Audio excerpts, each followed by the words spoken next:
These manga need anime adaptations now. Wait, stop. What am I talking about? Okay, look, I would say 85 to 90% of the anime you watch are based off manga, Japanese comic books, usually made by one, sometimes a duo of mangakas, Japanese comic book authors. The mangakas write it, draw it, everything. It's awesome. Well, it's awesome for us. We get to see one person's complete vision for a story from start to finish. It's not so awesome for the mangakas though. They're known to develop many physical issues and they're prone to getting sick. There's no way for any of us to predict which manga will get an anime. You can make an intelligent guess and say the most popular manga will, but that's not always the case. And anything short of the most popular shonen anime is really a 50-50. So now that we understand what's going on, what was I saying earlier? These manga need anime adaptations now. These are in no particular order, they're just some of the manga that I love that I hope to see animated. The only criteria for this list is you can't have any sort of concrete anime announcement. Even if the studio said your anime was coming out 10 years ago, you're instantly ineligible for this list. Honorable mentions go out to the seinen manga that the elitists love. Shout out 20th Century Boys, I Am a Hero, and Homunculus. The Fable would be part of this too, but that one's getting an adaptation, so congrats to them. But I'm not talking about these amazing works of art, some of the greatest manga ever created, because they're too obvious. A lot of other creators, if they make a similar list, one of these manga will be on there. So I'm gonna talk about something a little more personal to me. Number 1 is Birdmen.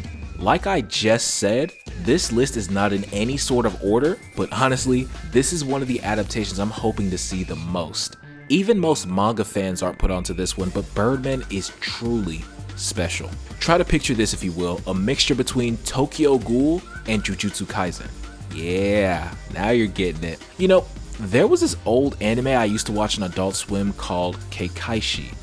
I don't have any particular feelings towards it. I didn't have any strong feelings back then. It was just on and I watched it. I would say it's pretty mediocre. I never would have thought the creator of that boring show would make one of my favorite manga ever. And I find it even crazier that this amazing manga has no adaptation and probably never will. It's crazy how this world works. Number 2 is Tenkaichi. I think Tenkaichi is Record of Ragnarok, but better. It's not my favorite thing in the world to sit here and compare and contrast, but it is what it is. Tenkaichi is really good. Instead of following gods and great heroes across the ages, Tenkaichi follows significant people throughout Japanese history. Real anime fans know what to expect. Oda Nobunaga, Musashi Miyamoto, Hattori Hanzo, you know, those sorts. We also got some surprise picks though. We got William Adams and Yasuke in here. Great action and great art. I need to see an adaptation for this one soon. Number 3 is Vagabond. I know some of you are looking at me crazy. I skipped over those 3 amazing seinen manga in the honorable mentions, but I'm talking about Vagabond? Why? Well, it's simple. Vagabond is simply on a completely different level. It's kind of hard to overhype this one. I've seen a lot of people call it unadaptable. I just don't agree with that. Hard? Yes. Time consuming? Absolutely. Any Vagabond adaptation will require a gathering of talent bigger than One Punch Man Season 1. And if you know who was working on One Punch Man Season 1, that sounds crazy. But it can be done though, and I want to see it done. In fact, I need it.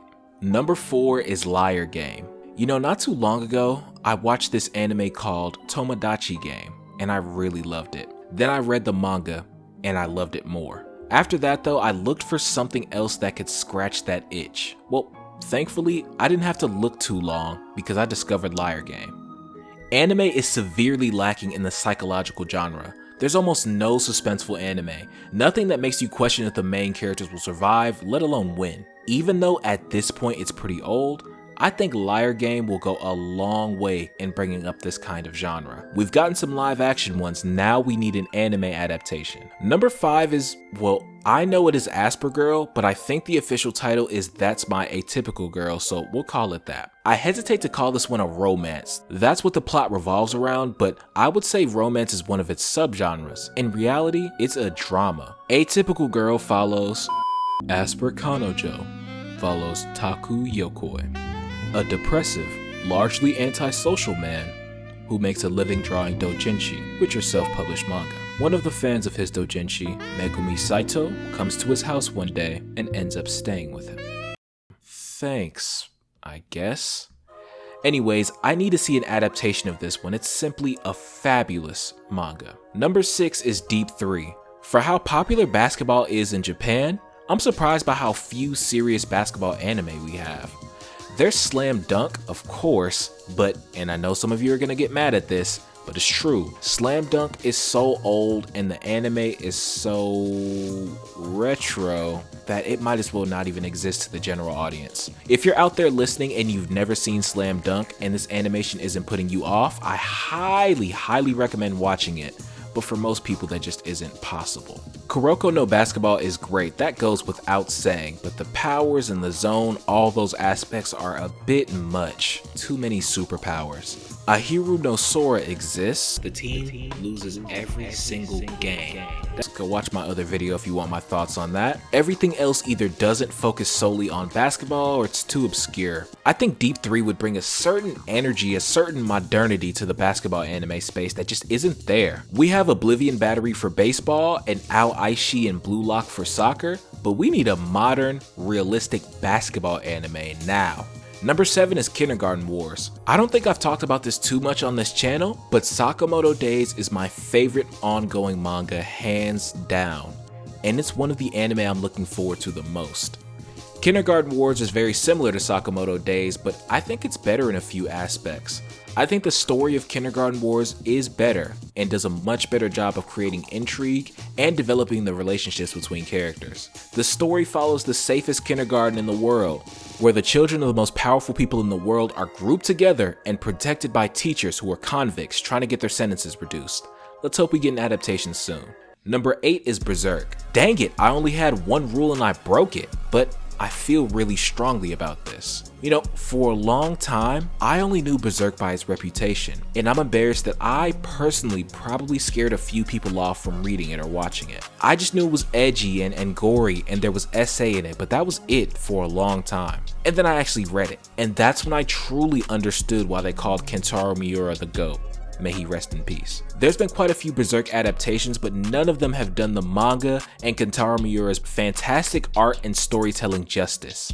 So yes, this manga needs an adaptation just as bad as the other ones on this list. You know, since we broke that rule, let's just go all the way and put The Boxer at number 9. Let's break the other rule. First of all, The Boxer is a manhwa, a Korean comic book. But forget all that though. What I really want you to understand is The Boxer is outrageously, outlandishly, unbelievably good. Like, it's beyond good. This manhwa has the best action I've ever read in any comic book ever, hands down. American, Japanese, Korean, it doesn't matter. It is really that incredible. The story is near perfect. It's tight and simplistic, but it is great. If this gets a perfect anime adaptation, it'll stand among the best of the best, and I'm here for it. And finally, at number 10 is one of my personal favorites, Back When You Called Us Devils. Let's finish this list off with another psychological drama. I don't think it's the best I've ever read. It gets pretty messy in the middle, but it stays interesting throughout. I've never really heard anyone talk about this one, so I guess I'll be the first to recommend it. It's best if you go in blind, so I won't give a synopsis, but if the title is catching your eye, just give it a read. Because as much as I want it, it's probably not getting an adaptation. But I really want it though. So that's it. Those are 10 manga that I really want to get an adaptation, but there's no official announcements, and most of these are a little older, so they probably won't. Every single one of these are great. If you haven't read them, I would do yourself a favor and go ahead and do so. Make sure to like, subscribe, comment, share the video, click on the notification bell to get notified when I upload a new video. The next video is the Big 3 and the future of Shonen Jump. I need y'all to show some love to this one. Show your favorite YouTuber some hospitality. If you watched this far, let me know which manga you want to get an adaptation that hasn't been announced yet. Thanks for watching, and watch more anime.